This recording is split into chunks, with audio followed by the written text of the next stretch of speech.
June 4వ తేదీ 2024లో తెలుగుదేశం కూటమి ప్రభుత్వం ఎన్నికల్లో ఘన విజయం సాధించి రేపటితో 1 సంవత్సరం కాబోతా ఉంది. మరి అదే రోజు ఆశ్చర్యకరంగా వైఎస్ఆర్ కాంగ్రెస్ పార్టీ జగన్మోహన్ రెడ్డి గారు వెన్నుపోటు దినం అని చెప్పి ఒక కొత్త డ్రామాకు తెరలేపినాడు. వెన్నుపోటు దినమట. ఎవరిని వెన్నుపోటు పొడిచారని చెప్పి నేను ఈ సందర్భంగా జగన్మోహన్ రెడ్డి గారిని అడుగుతా ఉండా. అయ్యా, చరిత్ర పుట్టినప్పటి నుంచి మీ వైఎస్ ఫ్యామిలీ వెన్నుపోట్లను పేటెంట్ రైట్లుగా తీసుకునింది. గొడ్డలిపోట్లు ఇవన్నీ చూస్తే దొంగ అని దొంగతనం చేసిన వాడు దొంగ అని అరిచినట్లుంది.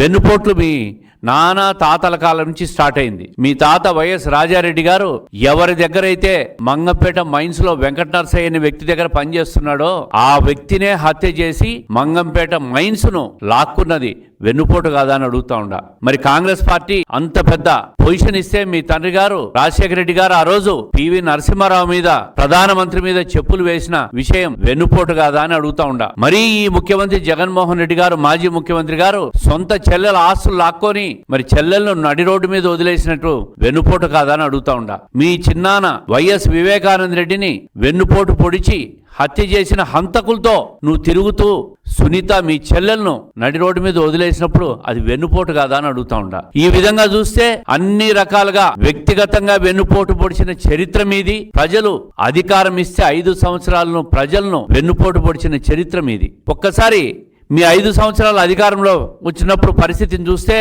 ఏమి హామీలు ఇచ్చావు, ఎంతవరకు వెన్నుపోట్లు పొడిచావు? ప్రజలను మొదటి సంవత్సరంలోనే మద్య నిషేధం అని చెప్పి అధికారం లేకొచ్చి మద్య నిషేధాన్ని కూడా అమలు పరిచి ప్రజలను వెన్నుపోటు పొడిచిన విషయం వాస్తవం కాదా? నాసి రకం మద్యాన్నంతా అమ్మి ప్రజలను అనారోగ్యం పాలు చేసి వాళ్ళ మరణాలకు కారణం ఈ వైఎస్ జగన్మోహన్ రెడ్డి ప్రభుత్వం కాదా? ఇది వెన్నుపోటు కాదా అని అడుగుతా ఉండా. ఈ విధంగా హామీలిచ్చి వెన్నుపోటు పొడిచిన 5 సంవత్సరాలు నడిపిన ప్రభుత్వం ఇది. ఈ రోజు కొత్తగా ఈ తెలుగుదేశం ప్రభుత్వం ప్రజాస్వామ్యబద్ధంగా అధికారం లేకొచ్చి 1 సంవత్సరంలోనే 70% హామీలు అమలు చేసిన ఈ ప్రభుత్వం మీద మీరు వెన్నుపోటు దినంగా ప్రకటిస్తారా? వెన్నుపోటు అనేది మీ పేటెంట్ రైట్స్, మీతోనే ప్రారంభమైంది. ప్రతి అంశంలో నీ వ్యక్తిగత జీవితంలో వెన్నుపోట్లే.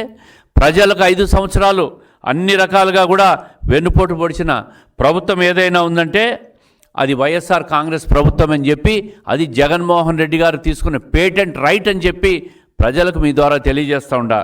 ఆస్తి కోసం చెల్లెల్ని, అదేవిధంగా తల్లిని కూడా చివరకు రోడ్లో వేసిన మనిషి ఎవరైనా ఉన్నారంటే అది జగన్మోహన్ రెడ్డి గారు. ఆయనే ఒక పెద్ద వెన్నుపోటుదారుడు. మళ్ళీ ఈరోజు వెన్నుపోటు అని చెప్పి కొత్త డ్రామాకు తెరలేపినావు. అదేవిధంగా మెగా డిఎస్సి అన్నావు. 5 సంవత్సరాల్లో ఒక్కసారైనా డిఎస్సి పెట్టావా అని చెప్పి అడుగుతూ ఉండా.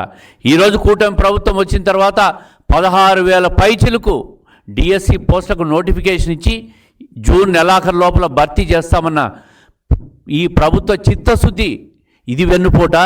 5 సంవత్సరాల్లో మెగా డిఎస్సి పెడతానని చెప్పి అధికారం లేకొచ్చి అమలు చేయకపోవడం వెన్నుపోట అని చెప్పి నేను అడుగుతూ ఉండా. అన్నా క్యాంటీన్లను రద్దు చేసి మరీ పేదవాడి పొట్టను అన్నం తండి లేకుండా చేసిన నువ్వు అది వెన్నుపోటు కాదా అని అడుగుతూ ఉండా. బీసీ, ఎస్సీ, ఎస్టీ, మైనారిటీ సప్లాన్లు నిధులు మళ్లించి సామాజిక న్యాయానికి వెన్నుపోటు పొడిచిన మీరు మళ్ళీ ఇతరుల మీద వెన్నుపోటు అని మాట్లాడుతూ ఉన్నారు. అదే కాకుండా తెలుగుదేశం ప్రభుత్వం వచ్చిన తర్వాత 70%, మొదటి సంవత్సరంలోనే 70% హామీలన్నీ కూడా అమలు చేశాం. ఈ దేశంలో 4,000 రూపాయల పెన్షన్ ఏ రాష్ట్రంలో కూడా అమలు చేయడంలా. మరి అధికారంలోకి వచ్చిన వెంటనే ఏదైతే సూపర్ 6లో భాగంగా 3,000 నుంచి 4,000 రూపాయల పెన్షన్ అమలు చేస్తామని హామీ ఇచ్చామో ఆ హామీని ఈరోజు స్వచ్ఛంగా అమలు జరుగుతున్న పరిస్థితిని మీరు చూస్తూనే ఉండారు. వృద్ధులు, వితంతువులు, వికలాంగులు సంతోషంగా వాళ్ళ ఇంటికి 1వ తేదీ పొద్దున 7 గంటలకు వాళ్ళ చేతుల్లో పెన్షన్ డబ్బులు చేరుతున్న విషయం వాస్తవం కాదా? ఇది ఏదైతే ఎన్నికల్లో చెప్పామో ఈ హామీ అమలు చేస్తున్న ప్రభుత్వం మా కూటమి ప్రభుత్వం కాదా అని చెప్పి నేను అడుగుతూ ఉండా. మొదటి నెలలోనే మొదటి సంతకం మెగా డిఎస్సి మీద 16,347 పోస్టులకు మొదటి సంతకం పెట్టిన ముఖ్యమంత్రి ఎవరైనా ఉన్నారంటే అది హామీల అమలులో మొదటి స్థానంలో మా కూటమి ప్రభుత్వం ఉంది. దీపం పథకం కింద 3 గ్యాస్ సిలిండర్లు ఉచితంగా ఇస్తున్నాం. 1 కోటి సిలిండర్లు ఇచ్చాము. ఇప్పటికే ఈ పథకం ఏడాదికి 2,684 కోట్లు ఖర్చు పెడతా ఉన్నాం. మరి అధికారంలోకి రాగానే మీ 5 సంవత్సరాలు గుంతలు పడిన రోడ్లన్నీ కూడా బాగు కోసం ఇప్పటికే 1200 కోట్లు ఖర్చు చేసి దాదాపు 20,000 కిలోమీటర్ల రోడ్లు గుంతలు లేని రోడ్లుగా చేసి ఈరోజు ప్రజలకు కష్టాలు లేకుండా చేసిన ప్రభుత్వం ఏదైనా ఉందంటే అది కూటమి ప్రభుత్వం అని చెప్పి నేను తెలియజేస్తూ ఉండా. మత్స్యకారుల ఉపాధికి దెబ్బతీసే జీవో 207ను రద్దు చేశాం. వాళ్ళ సేవలో పథకం ద్వారా 20,000 ఆర్థిక సహాయం కింద 260 కోట్లు ఈ ప్రభుత్వం ఖర్చు చేస్తూ ఉంది. 203 అన్నా క్యాంటీన్లను మీరు రద్దు చేసిన అన్నా క్యాంటీన్లను ఈరోజు పునరుద్ధరించాం. ఉచిత ఇసుక పథకాన్ని కొనసాగిస్తున్నాం. ఈరోజు ప్రజలకు అత్యంత స్వల్పమైన తక్కువ రేట్లలో ఈరోజు ఇసుక అందుతూ ఉంది. ప్రజలకు ఎక్కడా కూడా మీలాగా ఇసుక మాఫియాలు, మద్యం మాఫియాలు, మట్టి మాఫియాలు, ఎర్రచందనం మాఫియాలు అన్నీ కూడా ఈరోజు తెలుగుదేశం ఈ ప్రభుత్వం వచ్చిన తర్వాత అన్ని ప్రతిదీ అరికట్టగలిగినాం. చెత్త పన్నును రద్దు చేశాం. మీరు చెత్త పన్ను చెప్పి ప్రజల మీద పన్ను వేస్తే దాన్ని ఈరోజు చెత్త పన్నును రద్దు చేసి, అదేవిధంగా గత ప్రభుత్వం 83 లక్షల చెత్తను పేరుకుపోతే ఈరోజు చెత్తనంతా కూడా మళ్ళీ రీసైక్లింగ్ చేస్తూ ప్రజల ఆరోగ్యాన్ని కాపాడుతున్న ప్రభుత్వం ఈ తెలుగుదేశం కూటమి ప్రభుత్వం. ధాన్యం రైతులను గత ప్రభుత్వం బకాయిలు పెట్టింది 1674 కోట్లు. అవన్నీ కూడా ఈరోజు ఈ ప్రభుత్వం వచ్చిన తర్వాత విడుదల చేశాం.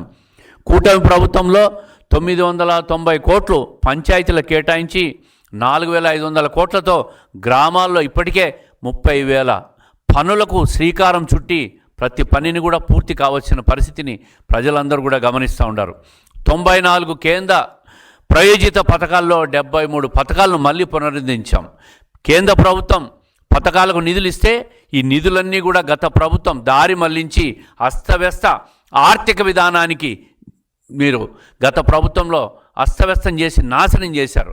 ఈరోజు అవన్నీ కూడా పునరుద్ధరిస్తూ కేంద్రం ఇచ్చిన ప్రతి పథకాన్ని కూడా ఈరోజు అమలుకు తెలుగుదేశం కూటమి పునర్వ్యవస్థించి అవన్నీ కూడా పునరుద్ధరించాం. అదే కాకుండా 25-26 బడ్జెట్లో బీసీల కోసం 47,000 కోట్ల పైచిలకు నిధులు కేటాయించి వాళ్ళ అభ్యున్నతి కోసం ఈ ప్రభుత్వం పాటుపడుతూ ఉంది. నాయి బ్రాహ్మణుల వేతనాలు 25,000 పెంచాం. చేనేతలకు జీఎస్టీ ఎత్తివేసినాం. అదే కాకుండా పవర్ లూమ్స్ వాళ్ళకు 500 యూనిట్లు, హ్యాండ్లూమ్స్ వాళ్ళకి 200 యూనిట్లు ఉచిత విద్యుత్ ఇస్తున్నాం. మరి గీత కార్మికులకు 10% మద్యం దుకాణాలను కూడా కేటాయించింది మొట్టమొదటిసారిగా ఈ తెలుగుదేశం కూటమి ప్రభుత్వం అని చెప్పి ఈ సందర్భంగా మీకు తెలియజేస్తూ ఉంటా.